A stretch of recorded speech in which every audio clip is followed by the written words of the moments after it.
ওই দেখা যায় কবরস্থান, ওই আমাদের ঘর, ওইখানেতে থাকতে হবে সারা জীবন ভর।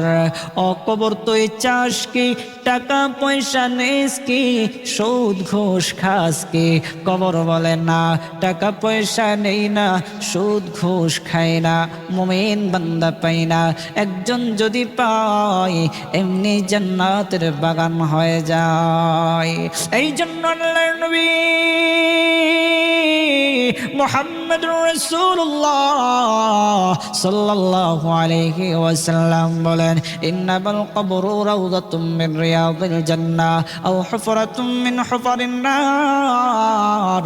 নিশ্চয়ই কবর কার জন্য জান্নাত, নিশ্চয়ই কবরটা কারোর জন্য জাহান্নাম। আল্লাহর নবী বলেন, কেউ যদি দুনিয়ার জমিনে আল্লাহ তাআলার হুকুম এবং নবীর সুন্নাত তরিকা